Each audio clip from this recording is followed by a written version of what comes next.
kita lihat dari berbagai upaya-upaya yang mencoba menekan. Tadi kan beredar video kan, tapi gambarnya nggak usah ya. Dan lain-lain, sekali lagi, yang gigit saya sendiri.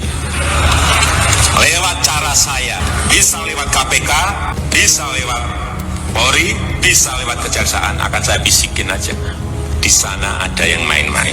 Ini adalah sebuah kebohongan publik yang sangat disayangkan bahwa figur sekelas sekjen harusnya membuat pernyataan yang bisa dipertanggungjawabkan dengan dasar data dan fakta yang jelas. Grace Natali memerintahkan, ya, tanda kutip, supaya PD Perjuangan menarik kadernya dari kabinet Presiden Jokowi.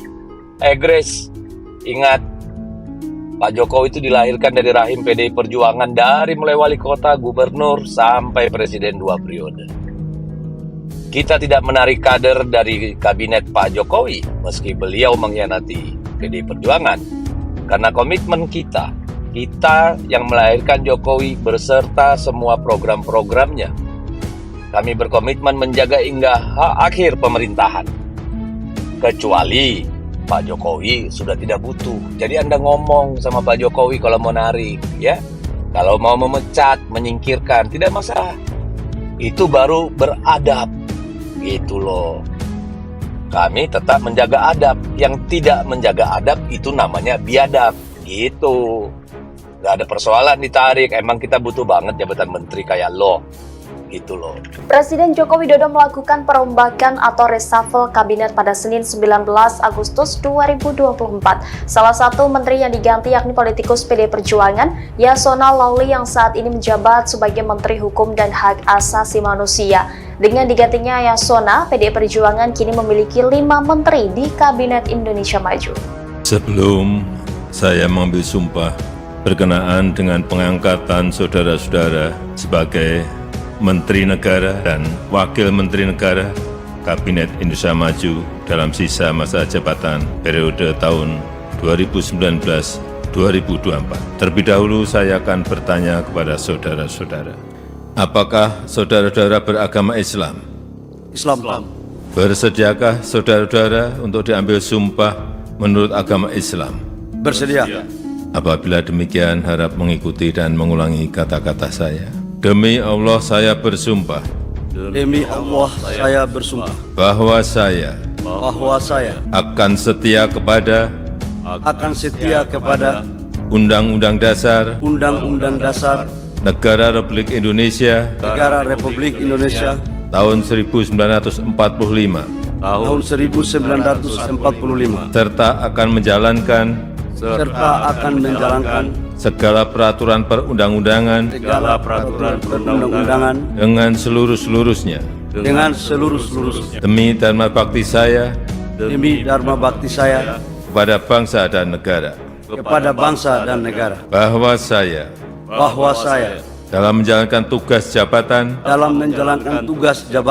akan menjunjung tinggi etika jabatan, bekerja dengan sebaik-baiknya, dengan penuh rasa tanggung jawab. Persiapan penandatanganan berita acara kepada Saudara Supratman Andi Aktas sebagai Menteri Hukum dan Hak Asasi Manusia.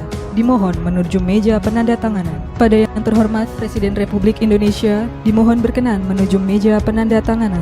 Penandatanganan berita acara pengambilan sumpah jabatan Menteri Kabinet Indonesia Maju dalam sisa masa jabatan periode tahun 2019-2024. Mau ganti menteri, ganti. Kagak ada urusan. UKT itu penting banget. Itu komitmen, ya. Dari awal kita yang melahirkan pemerintahan ini. Kalau mau diusir, usir saja, emang gue pikirin. Oke? Jaga mulut Anda. Mending ngurus partai sendiri, gak usah ngurusin orang lain. Anda lupa dari mana Jokowi berasal, bahwa hari ini dia menikam PDI Perjuangan. Itu silakan adabnya dia. Oke? Dan Anda tolong ngaca. Anda wakil ketua partai, sampai sekarang masih terdaftar sebagai pengurus. Anda melanggar Undang-Undang BUMN, Peraturan Menteri, Peraturan Presiden, bahwa pengurus partai politik tidak boleh menjabat komisaris direksi, ya, pengurus BUMN. Tapi Anda melanggar secara terbuka. artinya Anda tidak bermoral.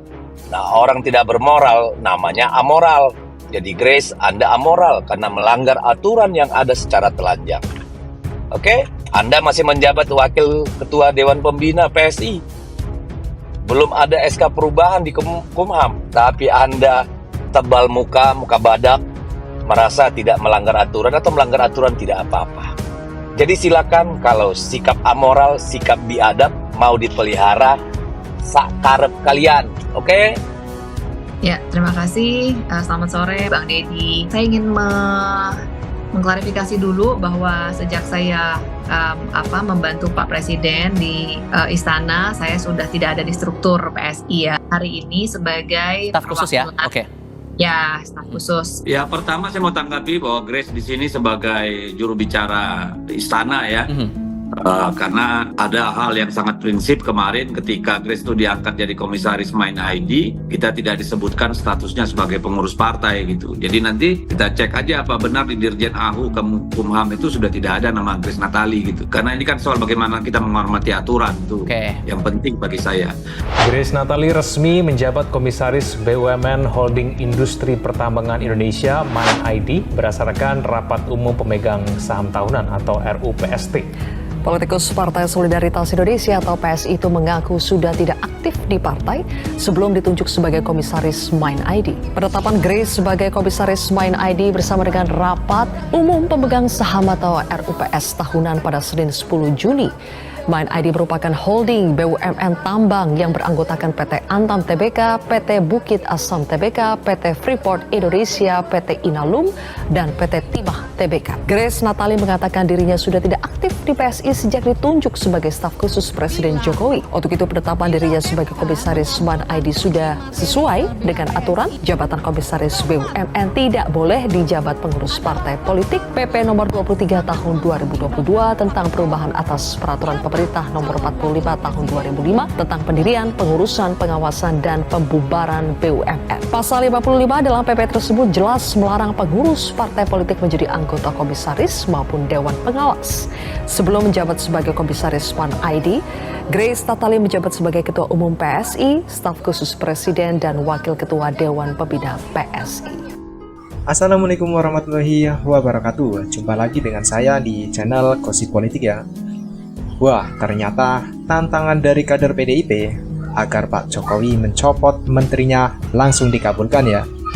Terbukti Pak Jokowi mereshuffle kabinet dengan mengganti Menteri Menkumham Yasona Laoly dengan kader Gerindra ya. Dan sepertinya ini adalah tamparan keras kepada PDIP yang secara membabi buta menyerang Pak Jokowi ya. Dan bagaimana pendapat kalian? Silahkan tulis di kolom komentar.